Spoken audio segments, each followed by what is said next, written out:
Hello, just a quick video about a friend's tabletop arcade machine that wasn't booting up. It seemed like the XP install had been corrupted.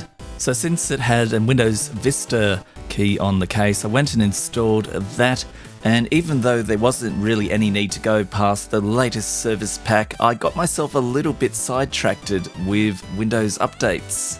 Which, if you can trick the update servers into thinking that your computer is running Windows Server 2008, you can still install Windows updates for Vista. I had copied across all the files from the computer's previous install, and you can see that it's playing games using the MAME emulator. For the menu selection screen, when you start using the arcade machine, you can actually go and customize that screen using these tools, which some work better than others. I don't know, maybe it's just the version of Windows I'm using, who knows. But either way, didn't have to worry about any of that because the menus are already made and we can go test to see if it still plays games. It's looking great, especially if you're player one. Cool, well, now it's time to go put it back into the case with just a little bit of struggle. That's what we want. We just have a whole pile of cabling to tidy up and plug back in. Like a lot of arcades, it uses a JAMMA connector to interface with the various controls and monitor on the case. For example, that audio connector just plugs into the standard audio out on your computer, and then the JAMMA goes and makes sure that it gets out to the speakers.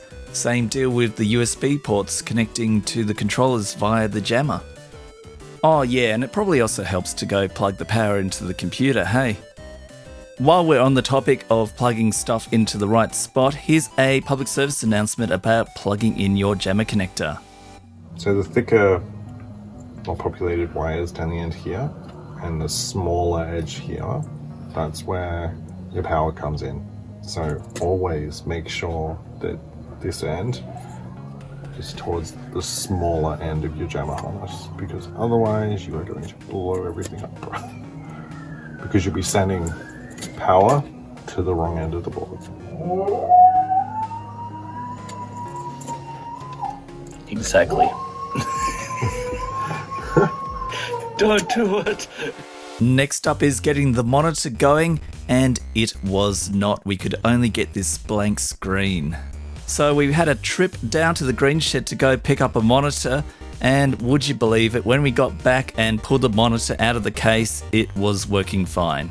So back into the case it goes, just with a little bit more care of putting it onto the case so nothing is being shorted out unintentionally. And there you go, it works fine. Just a little bit weird seeing Dell running in a arcade machine. We'll go and give a game a go, and yeah, that looks pretty good now. So all we need now is to screw everything back in and put on that nice glass cover to keep everything nice and protected. Now that everything's all plugged in and appears to be working, all that's left is the very important task of testing out the games, for which we enlisted a bit of help. Oh, I don't want to play that game. I just like... So yeah, we switched games. I'm going to make a guess that we got the seal of approval for this, so it looks like it's good to go, and head off to Mark's friend so that they can enjoy this as well. I hope you've enjoyed the video. We do a variety of modern and retro gaming related videos, hardware, software, and whatever else takes our fancy. Thanks for watching.